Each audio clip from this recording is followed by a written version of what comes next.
नमस्कार, ओम शांति। दोस्तों, मोशन में अनपचा खाना क्यों है खतरनाक, या अनडाइजेस्टेड फूड इन मोशन, जो ये प्रॉब्लम है ये बहुत ज़्यादा खतरनाक क्यों है? दोस्तों, ये सबसे ज़्यादा खतरनाक, ये अपने आप में एक लक्षण है, बट दोस्तों ये लक्षण बहुत ही ज़्यादा खतरनाक है। ये लक्षण इतना ज़्यादा खतरनाक है कि आप जो डिजीज़ सोच सकते हैं वो डिजीज़ हो सकती है इस लक्षण के कारण से इन द फ्यूचर।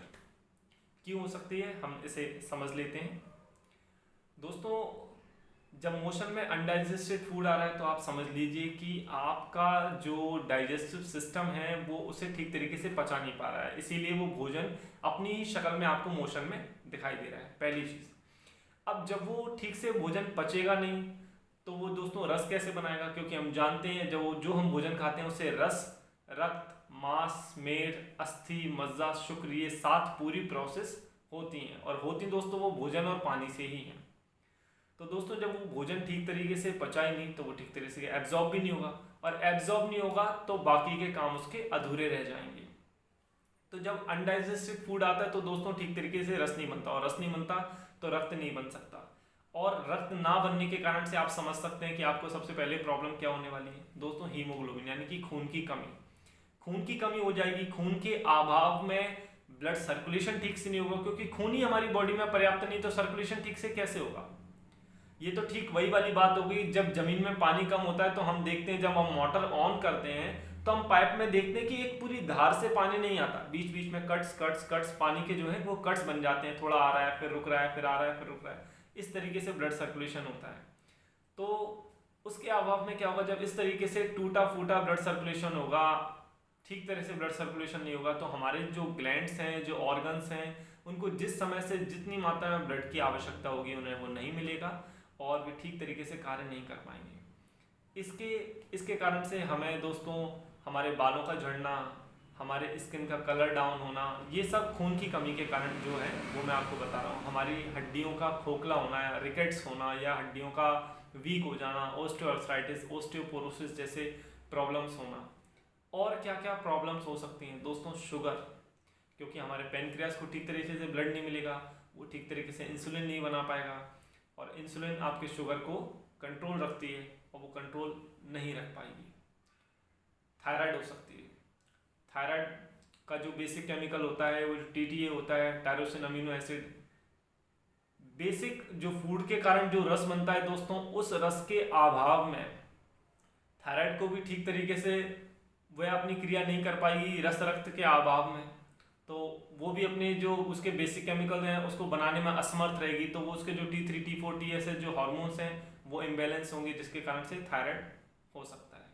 थायराइड होने का दोस्तों एक मुख्य कारण आप और सुन लीजिए, जो लोग बरसों से आरओ का इस्तेमाल कर रहे हैं, आरओ का पानी पी रहे हैं, इसके कारण भी थायराइड काफ़ी अधिक मात्रा में हो रहा है। लेकिन आप आरओ का पानी पी रहे हैं और आपको किस तरीके का पानी पीना है, किन चीज़ों से संबंधित पानी पीना है, इसके लिए हम एक अलग वीडियो बनाएंगे कि जिससे थायराइड इस संसार से कम हो सके, लोग इससे बच सकें।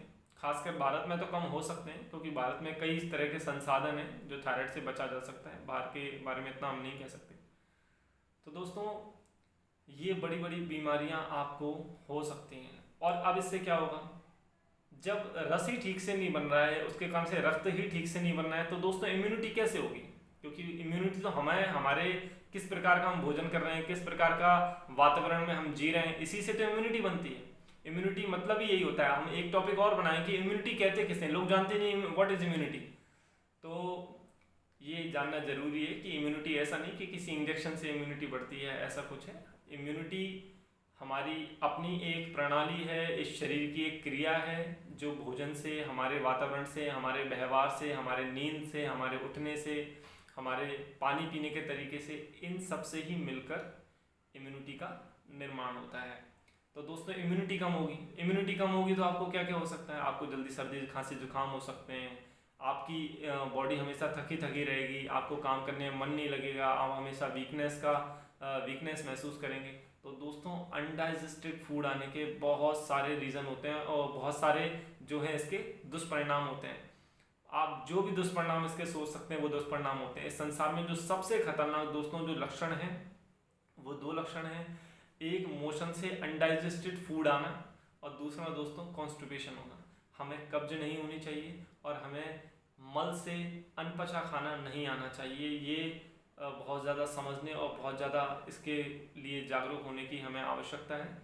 तो मैं समझता हूँ कि आपको वीडियो दोस्तों बहुत पसंद आया होगा, आपने इस बात को समझा होगा। यदि आपको दोस्तों कोई भी आपके मन में प्रश्न है, कोई भी चीज़ आपको यदि नहीं समझ में आ रही है, तो आप डिस्क्रिप्शन में हमारा पूरा डिटेल है, आप हमसे कांटेक्ट कर सकते हैं। यदि आपको पेट से संबंधित शरीर में कोई भी प्रॉब्लम है तो आप न्यूरोथेरेपी ट्रीटमेंट का आप इस्तेमाल कर सकते हैं, सहारा ले सकते हैं और बिना किसी दवाई में मशीन के अपने आप को स्वस्थ रख सकते हैं। दवाइयों से मुक्त बने, भारत और पूरा संसार दवाइयों से मुक्त हो, हमारी यही आशा है। सब स्वस्थ रहें, सब स्वच्छ रहें। धन्यवाद। ओम शांति। नमस्ते।